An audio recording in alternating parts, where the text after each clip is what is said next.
বিসমিল্লাহির রহমানির রহিম। প্রিয় দর্শকবৃন্দ, আজ আমরা আলোচনা করব এমন একটি বিষয় নিয়ে যা প্রায় প্রতিটি মা বাবার জীবনের সাথে জড়িত। রাতে ছোট বাচ্চা হঠাৎ করে কেঁদে ওঠা। অনেক মা বাবা রাতে ঘুমাতে পারেন না। বাচ্চা কান্না শুরু করলেই তারা চিন্তায় পড়ে যান।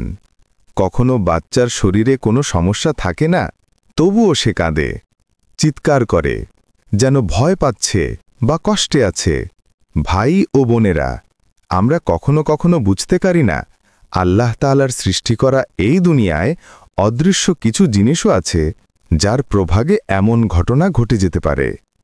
কিন্তু ইসলাম আমাদের এসবেরও সমাধান শিখিয়েছে। আমাদের প্রিয় নবী হযরত মুহাম্মদ সাল্লাল্লাহু আলাইহি ওয়াসাল্লাম সবচেয়ে ভালোবাসতেন শিশুদের। তাদের প্রতি ছিলেন অত্যন্ত দয়ালু ও মমতাময়। তিনি বলেছেন, যে ব্যক্তি আল্লাহর কাছে আশ্রয় চায়, আল্লাহ তাআলা তাকে রক্ষা করেন। তাই যখন আপনার বাচ্চা রাতে কাঁদতে থাকে, তখন ভয় পাবেন না, চিন্তিত হবেন না, বরং প্রথমে আল্লাহর নাম নিয়ে বলুন, বিসমিল্লাহির রহমানির রহিম।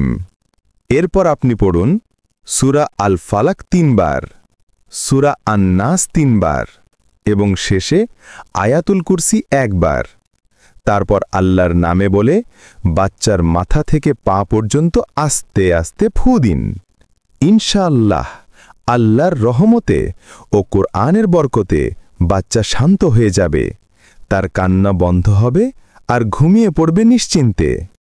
এই কাজটি প্রতিদিন রাতে ঘুমানোর আগে করলে আল্লাহর হুকুমে বাচ্চা থাকবে নিরাপদ। জিন, শয়তান ও সব অশুভ শক্তি থেকে সুরক্ষিত থাকবে ইনশাআল্লাহ।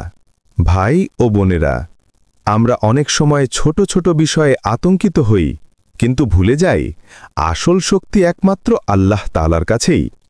তার নিকট দোয়া করুন, তার বাণীর ওপর বিশ্বাস রাখুন, তাহলে আল্লাহ তাআলা নিশ্চয়ই আপনার সন্তানকে শান্তি, সুস্থতা ও নিরাপত্তা দান করবেন।